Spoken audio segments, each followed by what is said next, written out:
जय गुरुदेवाय नमः। जय राधे श्याम की। आज हम आपको सुख सागर से 9वें स्कंद का 17वां अध्याय सुनाएंगे। राजा पुरुरवा की वंशावली वर्णन।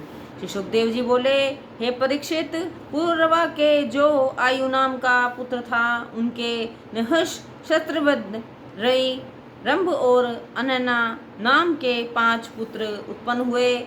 इनमें शत्रवद के एक पुत्र उत्पन्न हुआ कि जिसका नाम सुहोत्र पड़ा।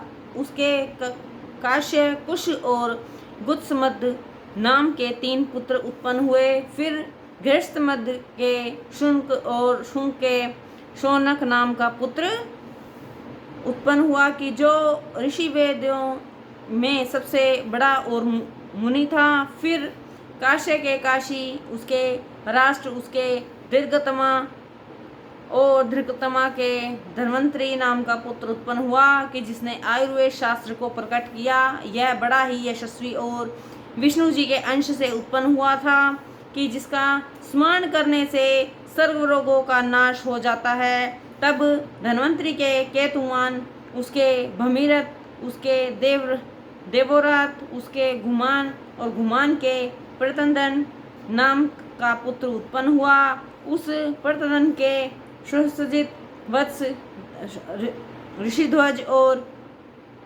कुवलयश आदि नाम के नाम भी पड़ गए थे। इसके अलक आदि कई पुत्र उत्पन्न हुए थे। हे राजन, इस अलक ने 8,060 वर्ष तक बड़ी वीरता से राज्य किया था। इसके सुनीत के सुकेतन, उसके धर्मकेत और धूमकेत के सत्यकेतु नाम का पुत्र उत्पन्न हुआ था। फिर उस सत्यवेत के धृष्टकेतु, उसके सुकुमार, उसके वृत्तिहोत्र, उसके भृग और भृग के भार्गभूमि नाम का पुत्र हुआ। ये सब काशी देश के राजा थे और ये सब ऋषवद के वंशज थे। अब आयु के पुत्र रंभ के वंशजों को सुनो। रंभ के पुत्र रभस, रभस के गंभीर और गंभीर के अक्रिय नाम का पुत्र उत्पन्न हुआ।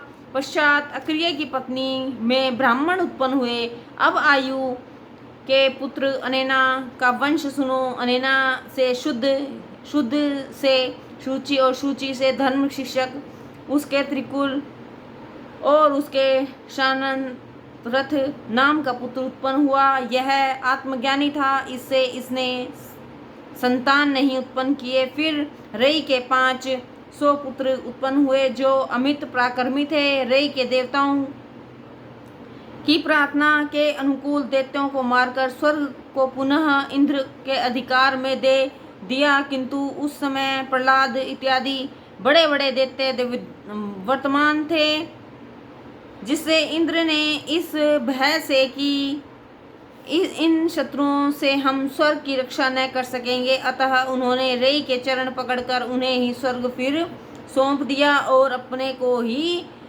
को भी उन्हीं की रक्षा में नियत किया।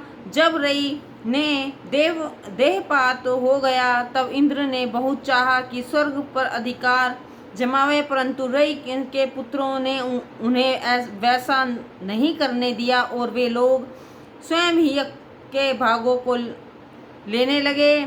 तब इंद्र ने देवगुरु बृहस्पति से उनके नाश के लिए एक यज्ञ करवाया और उस प्रकार रई के अधर्मिक पुत्रों में से एक भी न बचा और इंद्र ने उन सबों को मार डाला। फिर शत्रविद के पौत्र कुश से प्रति उनसे संजय से जय नामक पुत्र उत्पन्न हुआ। फिर जय से पुत्र कृत, उनके राजा हरवान, उनके सहदेव, उनके हीन, उनके जयसेन, उनके संस्कृति, उनके जय और जय के महारथी रत्नधर्मा नाम का पुत्र की प्राप्ति हुई। ये शतवद वंश के राजा कहे गए। अब नहुष के वंश को सुनिए। जय गुरुदेवाय नमः। जय राधे श्याम की।